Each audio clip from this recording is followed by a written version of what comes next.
তো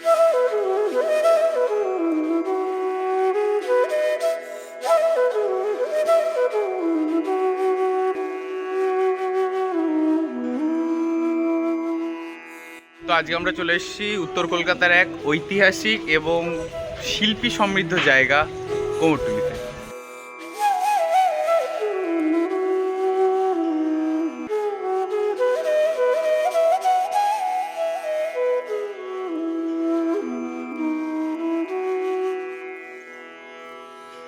তো কুমোরটুলি ঘুরে দেখি, আর এই মনসুন সিজনে আমাদের কুমোরটুলি কেমন লাগে ওটাও ঘুরে দেখবো। কুমোরটুলি উত্তর কলকাতার একটি বিখ্যাত এলাকা, যেখানে মৃৎশিল্পী বা কুমোররা মাটির প্রতিমা তৈরি করে থাকেন। বিশেষ করে দুর্গা পুজোর সময় এখানে তৈরি হয় হাজার হাজার দেবী দুর্গার মূর্তি, যেগুলো শুধু কলকাতা নয়, দেশ বিদেশেও পাঠানো হয়।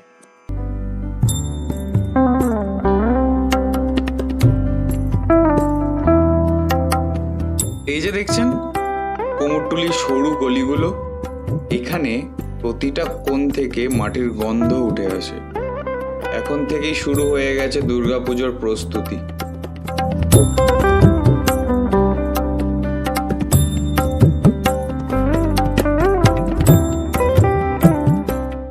এখন তো তোমার ঠাকুর বানানো শুরু হয়ে গেছে, তো এটা হতে কতদিন লাগে? তো বলা যাবে মানে তো একটা ঠাকুর তৈরি করতে কতদিন লাগে তাও মোটামুটি তোমাদের? 1 সপ্তাহ লাগবে। 1 সপ্তাহের উপর লেগে যায়। ঠাকুরদের একটা হয় না, আমাদের যখন হয় 1 থেকে 10টা। তো বৃষ্টির জন্য অসুবিধা হয় না তোমাদের? অসুবিধা কারণ মাটি তো শোকাতে হয়, তারপরে রং করতে হয়, তো অসুবিধা হয় না? বৃষ্টিতে তো অসুবিধা হবে, তো তা বৃষ্টির মতো তখন কাজ চলতে থাকে। কাজ চলবেই, নাহলে তো হবে না। পুজো এগিয়ে আসছে। বর্ষা হলেও থামে না কুমোরটুলির কাজ। মাটি আর ভালোবাসা মিশে এখানে তৈরি হয় দেবী দুর্গার রূপ।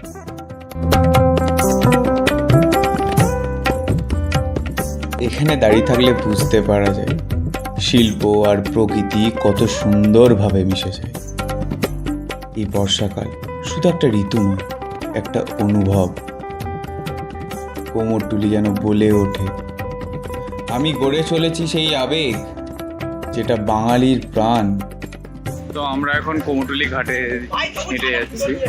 কুমোরটুলির ঘাট মানে আমাদের কাছে হচ্ছে এমন একটা জায়গা যেখানে সারাদিনের ক্লান্তির পর বন্ধুদের সাথে দেখা করতে আসা, বা নিজের প্রেমিকার সাথে দেখা করতে আসা, বা কখনো অফিস ছুটির পর ঘাটে এসে নীরবতায় শান্ত হয়ে বসে থাকার জন্য।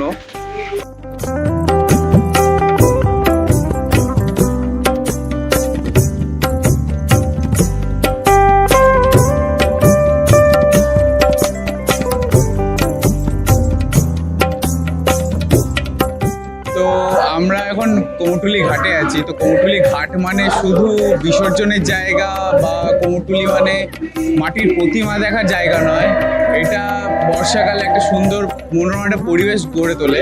ব্যাকগ্রাউন্ডের হালকা মিউজিক, সামনে গঙ্গা, ফুরফুরে হাওয়া, এর সঙ্গে একটা আড্ডা দেওয়ার জন্য মনোরম পরিবেশ গড়ে ওঠে।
ওই পিছনের বাড়িগুলো যেন কুয়াশা আর জলকণার চাদরে ঢাকা।